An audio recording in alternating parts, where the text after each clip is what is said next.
Good afternoon, my dear brothers and sisters.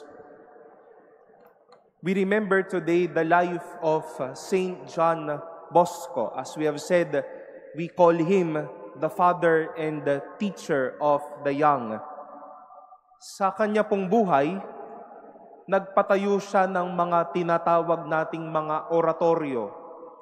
And these are not only places of worship but places where the young ones can take shelter.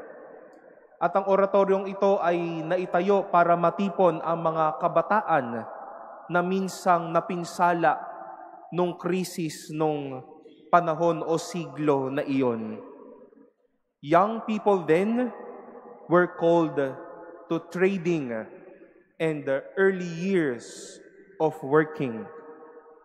They were not privileged of a good youth life or a privilege of good studies even.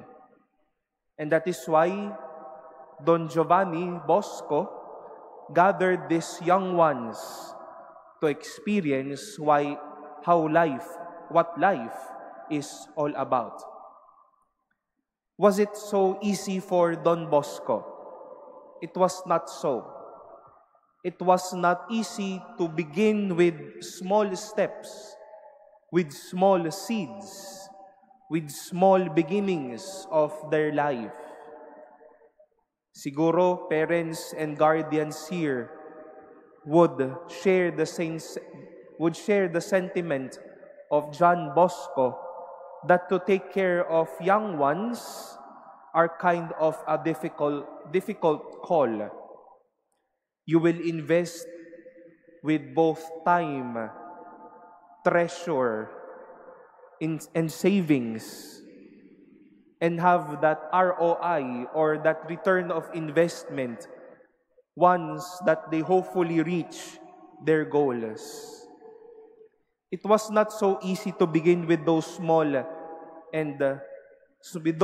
steps and small seeds, but the fruits became so well. Dominic Savio, one of his students, became a saint.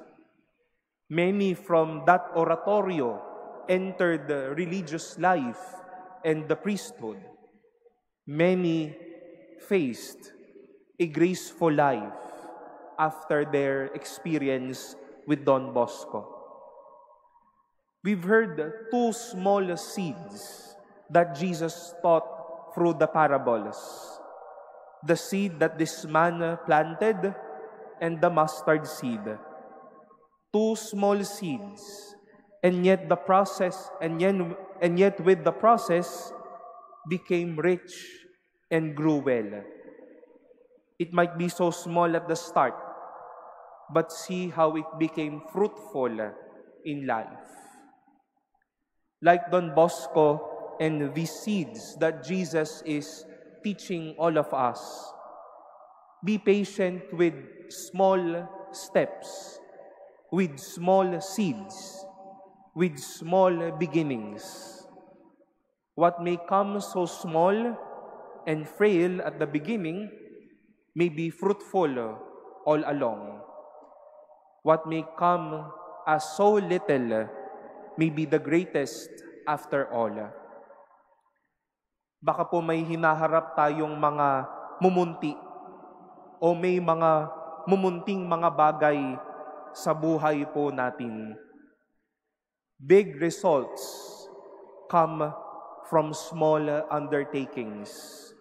Bigger missions come from small beginnings. With the prayers of Don Bosco and the example of Jesus himself, be patient with small steps, with small seeds, with small beginnings, because graceful and bigger things are on its way when we begin with little steps and be patient with them.